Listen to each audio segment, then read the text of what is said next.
Hi, I'm Angus Cress Gillespie, your host for Old Ways in New Jersey, here on East Brunswick Television. I'm here in the studio today with Tserendorj Amarhanov, a musician who specializes in the folk music of the Kalmyk people. Who are the Kalmyks, you might ask, and how did they come to New Jersey? Well, the Kalmyks are a group descended from Western Mongolian Oirats. They're Mongols and they're Buddhists. They came to Russia beginning in 1609, and they have lived there ever since. Historically, the Kalmyks were pastoral nomads who raised sheep, cattle, camels, and most importantly, horses. In 1951, a large number of Kalmyks were able to immigrate to the United States, and many settled in New Jersey. Tserendorj music tells the story of the Kalmyk people through the old-fashioned medium of folk music. He tells of the people he has met and the places he has been traveling all over the world. He addresses ethnic and spiritual issues through songs that come through tradition down through the ages. It's my pleasure to welcome Tserendorj Amarhanov to our studio today.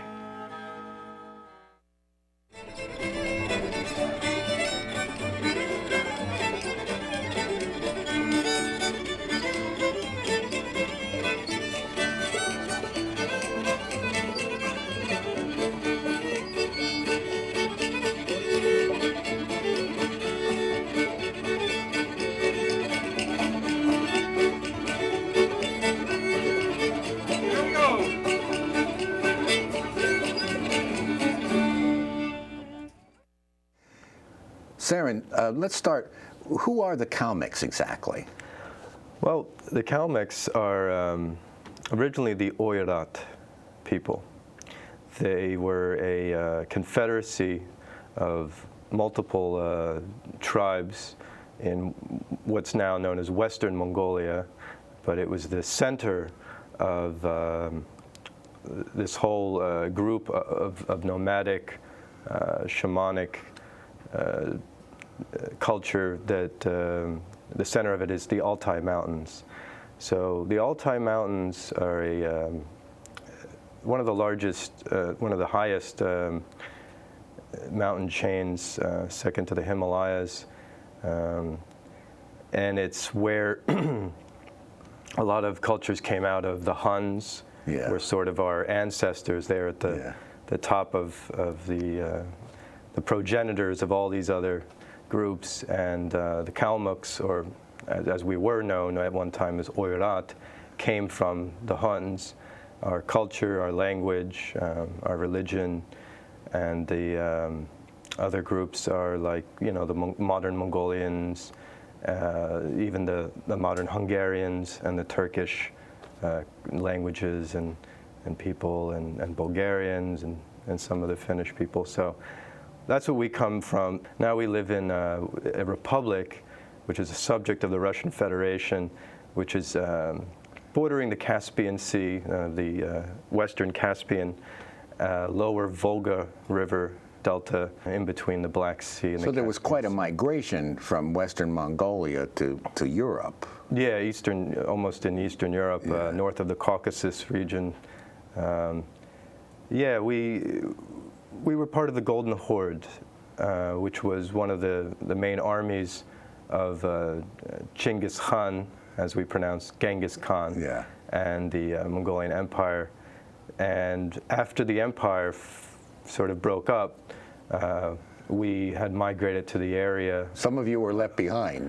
Well, the word Kalmyk, I'll get to that, means the remainder. Ah, okay. So it means it's not in our language, it's actually in the Turkic languages, which come from the Altaic language family, which we're a part of. But other people called you that. Our enemies. They were known as the Tatar people. And the Tatar, which is now in Tatarstan, which is another Russian republic, they were calling us the remainders for two reasons. Because a large group of our people who had migrated with us there, I mean, the whole en masse of the Oirat nation went to this area, but about 80% went back. So only a small remainder remained. The other reason we're called this is, in their language, Kalmyk, which the Russians later pronounced Kalmyk, actually means infidel. which is something I recently learned, because a lot of groups are called Kalmyk, and it only means that they had not converted to Islam, and so many of these other Mongolic tribes, like the Kyrgyz, Kazakhstan, Uzbek, Bashkir, the list goes on. A lot of them had ended up, as Muslims. I see. So, well, going from the big picture to yourself, can you tell us a little bit about your own upbringing? I was born in Philadelphia. I'll explain that my mother was born actually in Germany, in a small area near Munich and Ingolstadt called Pfaffenhofen. Most of her generation, she was born in 1949, were born in this camp. A displaced persons camp, in fact, refugee camp, because we had been basically subjects of the German National Socialists after they had invaded a part of Russia, at the time the Soviet Union, near the Ukraine. It's called Rostov on the Don River, and that's where my grandparents were living. So when the Germans came in, they had taken a lot of the Soviet citizens into Germany and put them in these camps, and a lot of us were there, hundreds, and they were having babies, and then later formed a delegation, actually in France, after the war had ended and the Germans lost.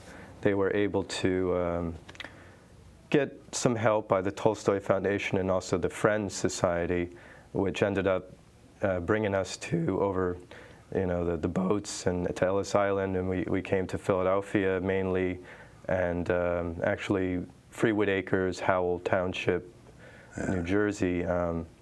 But my grandparents were not only factory workers, but my grandmother had a store on Girard Avenue in North Philadelphia, which was the Russian neighborhood at the time, and that's where my mother grew up. I see. But I was born in Philly and raised in the suburbs of Philadelphia in the main line. And since then, I've traveled to Kalmykia. I've been back to Russia, to the Republic of Kalmykia, and also lived in Mongolia. Well, tell us a little bit about your family name, the meaning of your surname. Amarhan, the last name is pronounced Amarhanov. This has a few meanings to me. Amr means peace. It's also used a lot as a way of saying, relax, or something easy, something not difficult. People also use it as almost like hello sometimes. But Han, has the meaning of king. So to me, it has kind of the two meanings of just peaceful, but it also means kind of the king of peace. And it has some people have told me that it has some connections to the Han and the lineage that they passed on of descendants of the kings. An easygoing king. Yeah, king of peace, like Christ in a way. What kind of stories have come down to you from your parents and your grandparents? Not too many. My grandparents were passed on before I was born in 1980. Okay. They had both passed away before I was alive. But there has been some other family members. My mother wouldn't push the Kalmyk culture too much on me and my sister.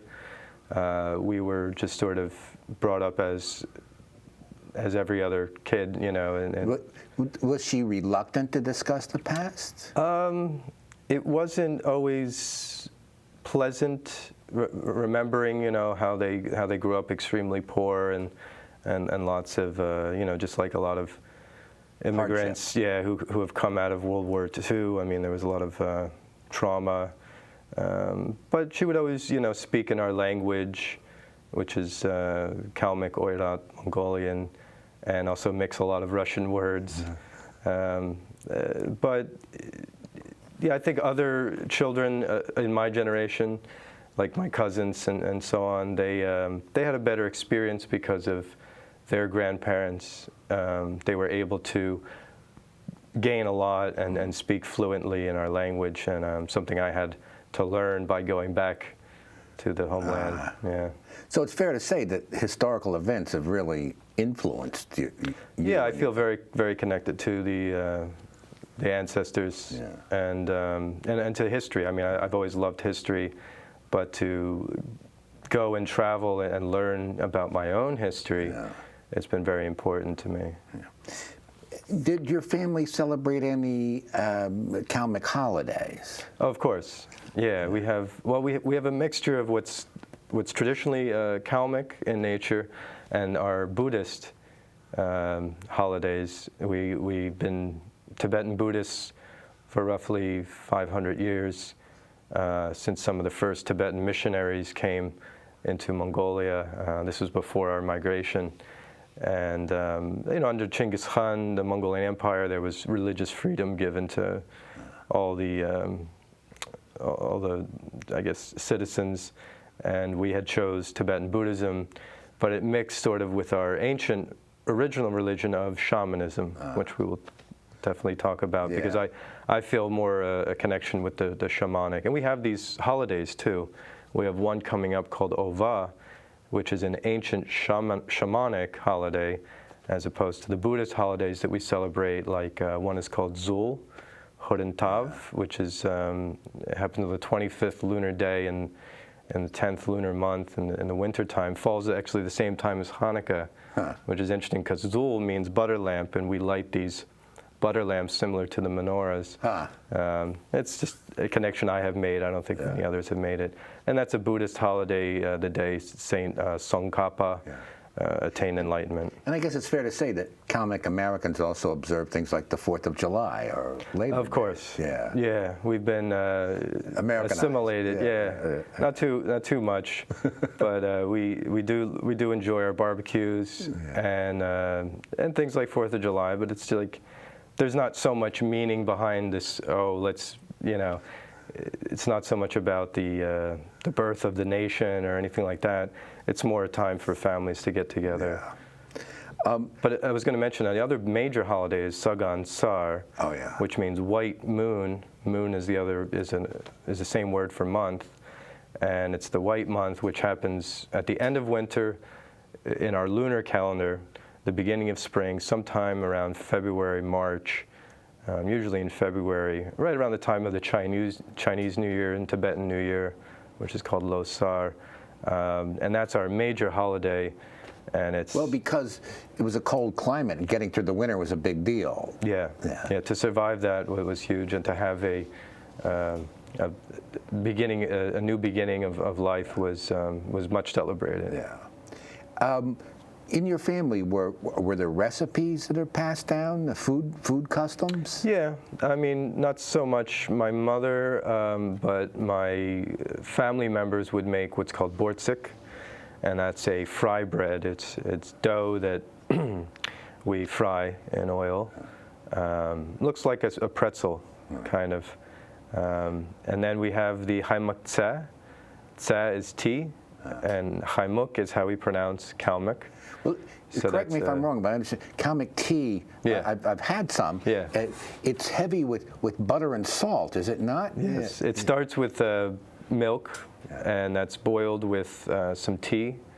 Not a lot of tea, but just a few leaves or twigs, and then they put salt and butter.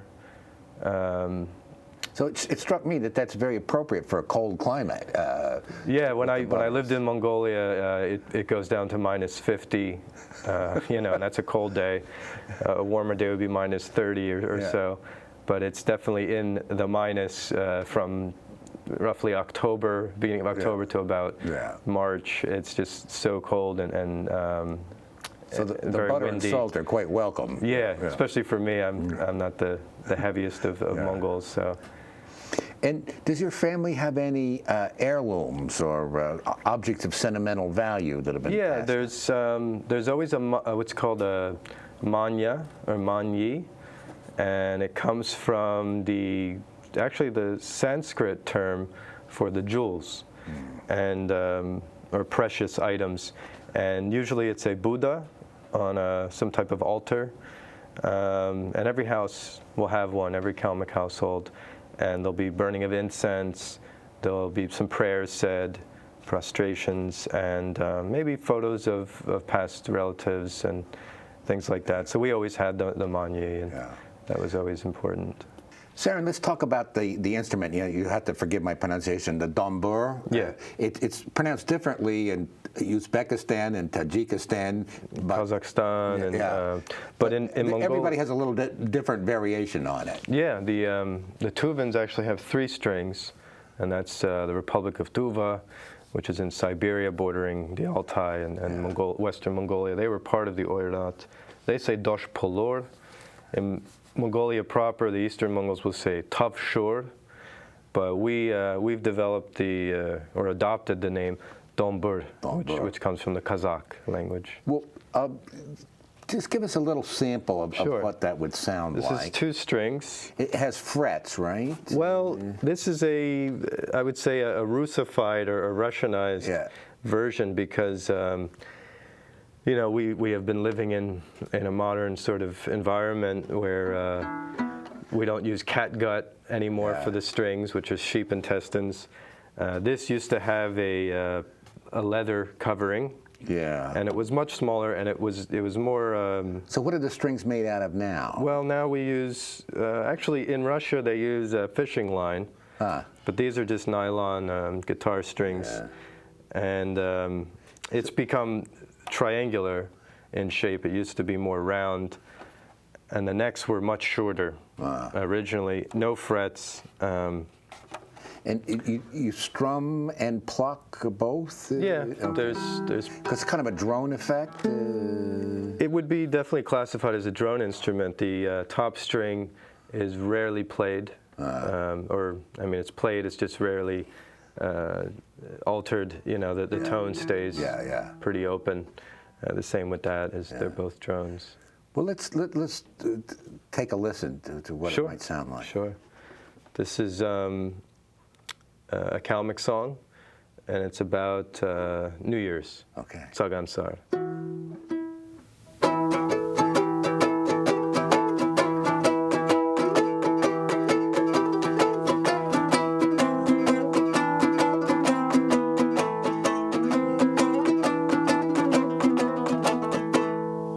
And that's just a traditional song. This is a song that I've composed on the dombur. Okay. Which is my sort of style, which is a little bit faster, and I utilize the triplets in the strumming hand here. So it's.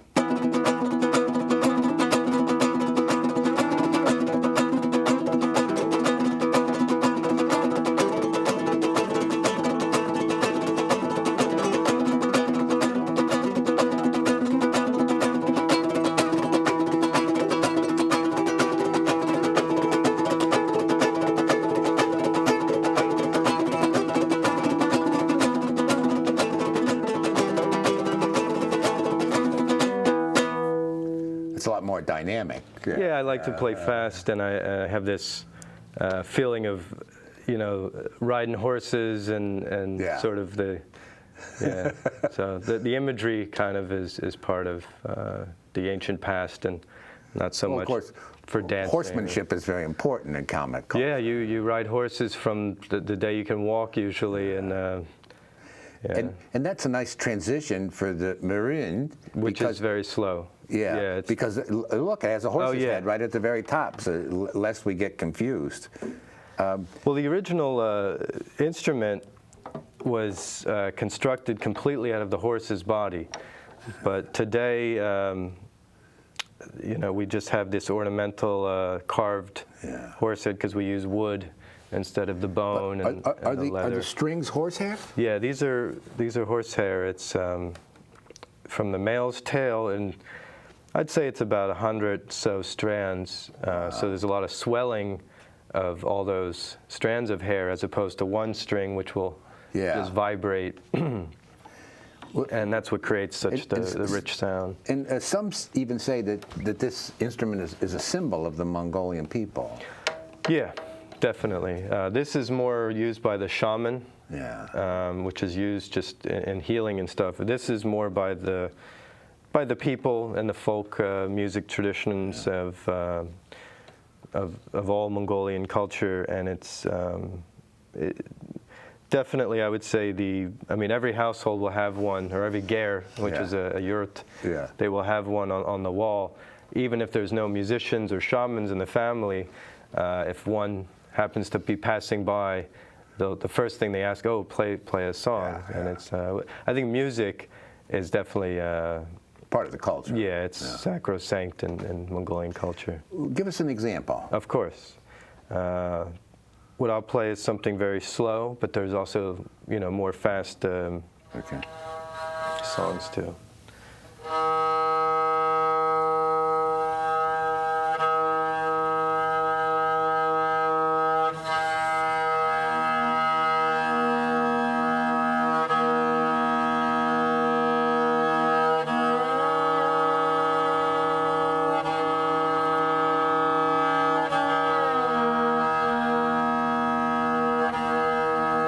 Some singing with this too.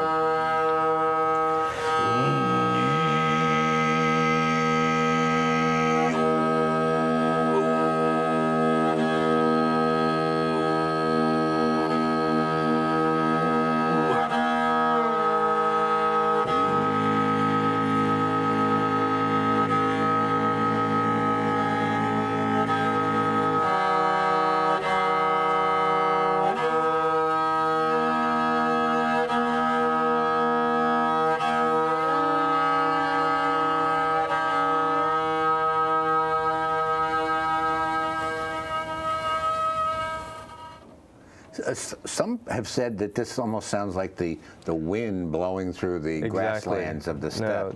No, that's a perfect description. It actually comes from, it's all harmonics. As you can see, the strings don't touch the neck, so it's all played by harmonics. I've actually had this sitting, just standing like that against a bench out in Mongolia, and the wind came and actually played it. But sometimes, you hear the harmonics in the wind. And I think all Mongolian music is rooted in shamanism, and that was the belief and the worship of nature. And the early Mongolians were living so closely, with nature, that everything we did was kind of imitating our environment. And the singing I just gave an example of. Pharyngeal singing. Pharyngeal, yes, because it's called throat singing in this country, but actually the name for it is hume. Hume means the pharynx.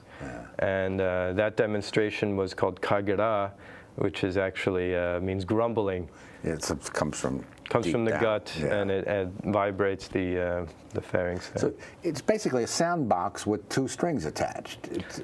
I mean, there's not two strings. There's multiple strands of horsehair, but which is unique to an instrument. And you say that you prefer the hair from the stallion's tail. Not the mare's. Because they actually urinate on theirs. Oh yeah, that's no good.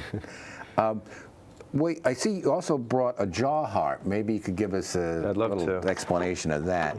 It's said to be one of the oldest instruments in the world. Yeah, and it's found in almost every culture, modern and ancient, sometimes called the Jew's harp. You put it in your mouth, you pluck it with your finger, and it has to be in the mouth, because alone you can make sound with strings, but alone this makes no sound. The mouth acts like a resonator. The mouth is it creates the sounds and the tones and the different harmonics. The volume more or less comes from the teeth and the skull. So that's the interesting thing, is that it has to be attached to the human teeth and skull. And it's also very tantamount with shamanism. As is all these instruments, but this one you'll find almost in every shaman's bag of tools. Yeah. So it's used to heal. It's also used to tame wild animals and mesmerize them and things.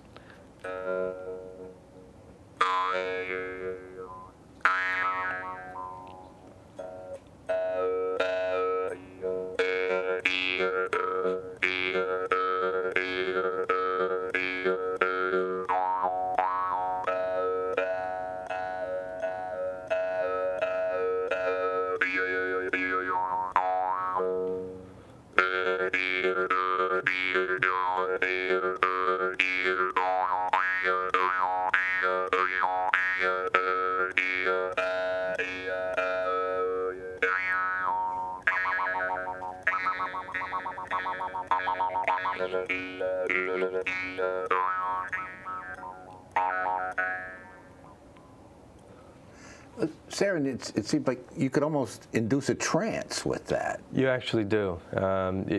Your skull is vibrating at a different frequency than it's used to, and not only for the listener and for the animals and other, because wild horses are actually tamed with these instruments. I've seen it done.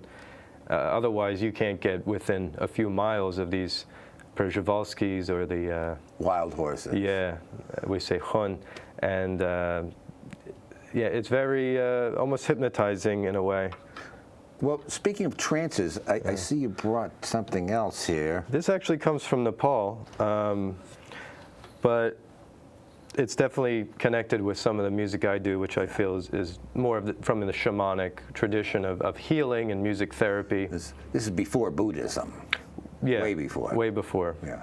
Yeah, that was only a few hundred years as opposed to since the beginning of time. Yeah. Yeah. But there was other groups that were shamanic. I would say even you're Scottish. It was the ancient religion of the Scots coming from the Phoenician groups, and yeah, all over the world. Even Hungarians now are getting in tune with their Altaic past of shamanism and the Taltush, and the Irish had the bards. We have the shaman, which is, in our language, is Kam, but shaman comes from the Tungus people of Siberia, and it's actually rooted in Sanskrit.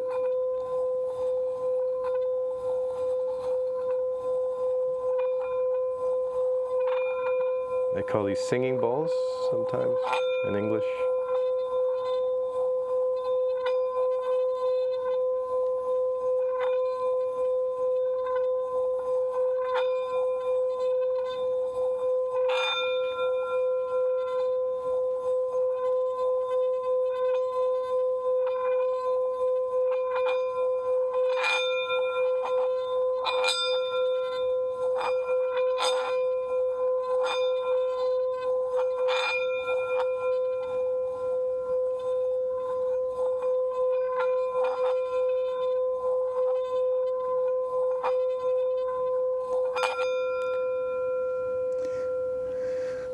I almost felt myself slipping into a trance. Yeah, the point is to heal. I've always been very interested growing up in America in music therapy, and then I learned more about my ancient sort of musical traditions where it was,